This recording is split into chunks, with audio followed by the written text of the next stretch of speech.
নামাজে এতগুলি লোক হলেন, ফজরের নামাজ ও ফরজ, এই নামাজে লোক নাই কেন? দুটোই তো ফরজ। ঘুমিয়ে থাকে ঘুম আসবে না তো। আপনার বাড়িতে যদি আগুন লাগে ঘুম তো আসবে না, ঘুমিয়ে থাকলে ওখান থেকে টেনে তোলা হবে, ঠিক না? ঠিক। নামাজ না পড়লে আপনার শরীরে যে জাহান্নামের আগুন লাগার জন্য দাও দাও করে প্রজ্বলিত করতে আছে, এটা যদি ভিতরে ঢুকতো আপনিও নামাজ বাদ দিয়ে ঘুমায় থাকতেন না। অথবা বুড়ে হয়ে গেছেন হাজী সাহেব, আপনি নামাজে ঠিকই যান, আপনার নাতিটা আপনার বেটার বউটা নামাজে যায় না, আপনি ওদেরকে ডাকাও তোলেন না। যদি আপনার বাড়িতে আগুন লাগে আপনি দেখতে পেতেন, ওই ঘুমের ছেলেকে ডাকতেন না? ডাকতেন না? কথা বলেন, ডাকতেন না? এই তাড়াতাড়ি উঠো, বাড়িতে আগুন লেগেছে, পুড়ে যাবে। এটি আপনি স্বচক্ষে দেখতে পাচ্ছেন। আল্লাহর কোরআন যে দেখাই দিয়েছে যে নামাজ পড়ে না ওর জন্য জাহান্নামের আগুনকে হিট করা হচ্ছে, এটা জানা বোঝার পরেও আপনার পরিবারের লোক ঘুমিয়ে থাকবে আর আপনি একাই নামাজ যাবেন। ও বুড়ো, আপনার নামাজ হবে? আল্লাহ আপনাকে নামাজ পড়তে বলে নাই, একা একাই নামাজ পড়তে বলে নাই, নামাজ প্রতিষ্ঠা করতে বলেছে। আপনি না জাহান্নামের আগুন থেকে বাঁচার জন্য যাচ্ছেন, আপনার ছেলে মেয়ে জাহান্নামের আগুনে পোড়ার জন্য শুয়ে আছে, আপনি ওদিকে দেখবেন।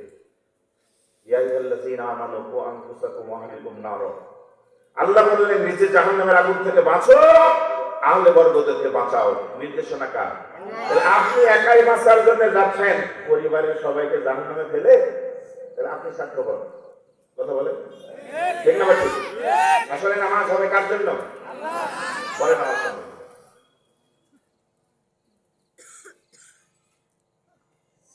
জিকির হবে, লা ইলাহা ইল্লাল্লাহ, লা ইলাহা ইল্লাল্লাহ, সুবহানাল্লাহ ওয়ালহামদুলিল্লাহ, লা ইলাহা ইল্লাল্লাহ। মহব্বতের সাথে বলেন, সুবহানাল্লাহ ওয়ালহামদুলিল্লাহ, লা ইলাহা ইল্লাল্লাহ, সুবহানাল্লাহ আলহামদুলিল্লাহ, লা ইলাহা ইল্লাল্লাহ।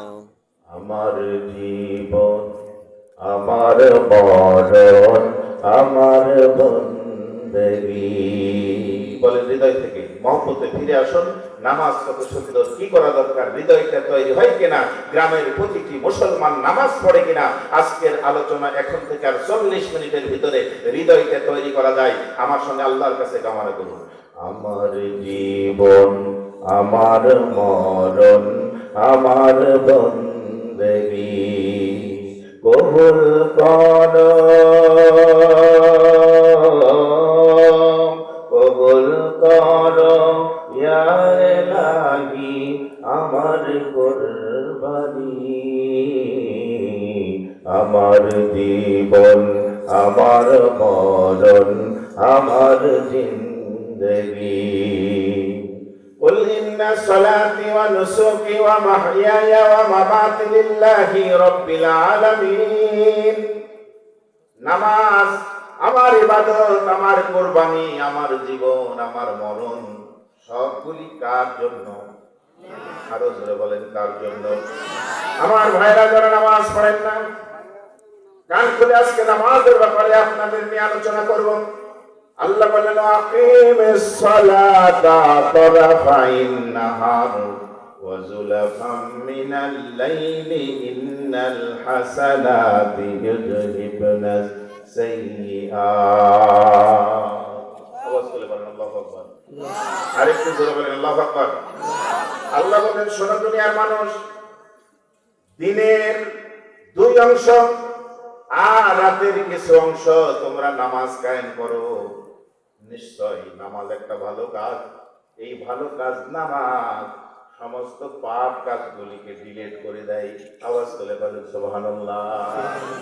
এমন একটা ইবাদত নিয়ে আপনার সাথে এবার কথা বলছি।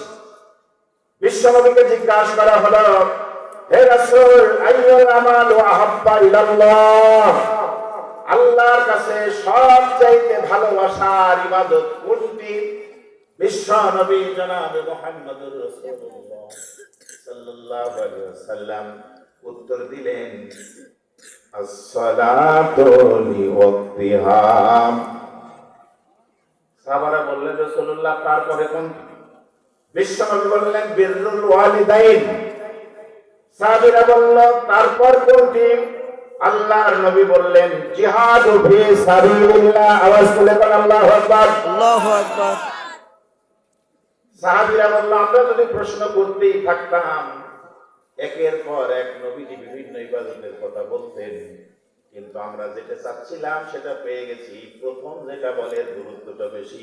প্রথমেই নবীজি বললেন সালাতু লিওয়াক্তিহা, সময়ের ভিতরে নামাজ আদায় করা আল্লাহর ভালোবাসার ইবাদত। আওয়াজ তুলে বলেন সুবহানাল্লাহ। তাহলে আল্লাহর পছন্দের ইবাদতের নাম আপনারা বলেন তো কি? নামাজ হলো মিফতাহুল জান্নাহ, জান্নাতের চাবিকাঠি। নামাজ পড়লে তো জান্নাত আছে, নামাজ নাই বলেন জান্নাত আছে? জান্নাত নাই। বাইনাল আবদি ওয়া বাইনাল কুফরি তারকুস সালাহ। কে কুফর, কে অস্বীকারী আর কে মুমিন, এই দুটো পার্থক্য তৈরি করা হয় লোকটা নামাজ পড়ে কিনা এটা দেখে। জোরে বলতে হবে, ঠিক না বেঠিক? আমার বন্ধুগণ, এখানে যত লোক বসে আছে, গরিবও আছে, ধনীও আছে, যুবকও আছে, বৃদ্ধও আছে, নরও আছে, নারীও আছে, কিন্তু এমন একটা লোকের গল্প শোনাবো এমন মানুষ এখানে নাই। এরপরেও তখনও কোরআন ছিল, এখনো কোরআন আছে। কোরআন পাওয়ার পরে জান্নাতের মানুষ দুনিয়াতে নবী দেখাইছেন, কিন্তু কোরআন আমাদের ভিতরে ঘরে ঘরে, মসজিদে মসজিদে, মাদ্রাসায় মাদ্রাসায় এখনো আছে, কিন্তু নিজেকে জান্নাত হিসাবে উপস্থাপন করার সুযোগ হয় নাই। জোরে বলতে হবে, ঠিক না বেঠিক? আমার বন্ধুগণ, কানটা লাগান। নামাজ পড়তে হবে দুই ভাবে। কয় ভাবে বলেন? কয় ভাবে? আল্লাহ পরামর্শ দিলেন ওয়াস্তাঈনু বিস-সাবরি ওয়াস-সালাম ওয়া ইন্নাহা লাকাবীরাতুন ইল্লা আলাল খাশিঈন।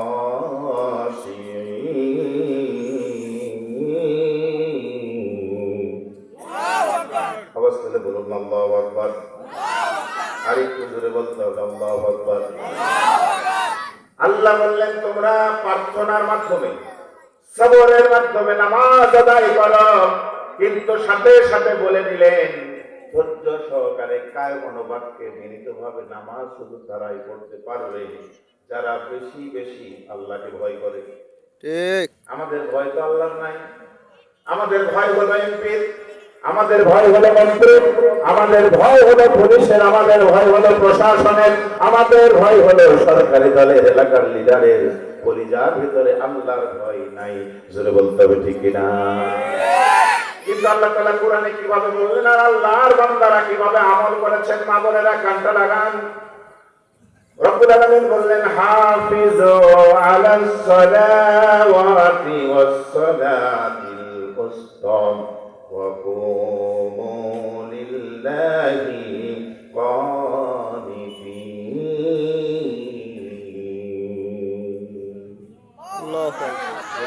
আল্লাহু আকবার। يا أيها الذين آمنوا استعينوا بالصبر والصلاة إن الله مع الصابرين।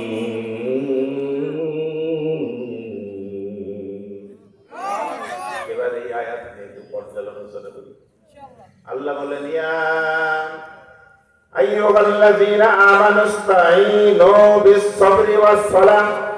হে ঈমানদারেরা, নামাজে যাও ধৈর্যের সাথে, আল্লাহর কাছে প্রার্থনার মাধ্যমে কায়েম বাক্যে নামাজ পড়ো। ধৈর্য যদি প্রতিটি ক্ষেত্রে, প্রতিটি সেক্টরে ধরতে পারো, আল্লাহ কোরআন বলে দিল ইন্নাল্লাহা মা'আস সাবিরিন। যারা ধৈর্য ধরতে জানে তাদের সাথেই আছেন কে? যারা বলেন আছেন কে? আমার বন্ধুগণ, আপনারা এতক্ষণ যত কথা শুনলেন, এই কথাগুলো শুনে সাহাবীরা প্রশ্ন করলাম, হে রাসূল, উত্তম আমল কোনটা? নবীজি বললেন না সালাতুল ওয়াক্তিহা, সময় মতো নামাজ পড়া। সবাই নামাজ পড়তে লাগলো। বিশ্ব নবীজির পিছনে সাহাবীরা মসজিদে নববীতে নামাজ পড়তেছেন। বেশ কিছুদিন পার হওয়ার পরে যারা রাসূলের পিছনে নামাজ পড়তেন, এমন একজন সাহাবী আর রাসূলের নামাজে সময় মতো আসে না। লোকেরা ফলো করলো, এই লোকটা নিয়মিত নবীজির নামাজ পিছনে নামাজ পড়তো, সময় মতো আসতো, কিন্তু আজকে কয়েকদিন থেকে এই লোক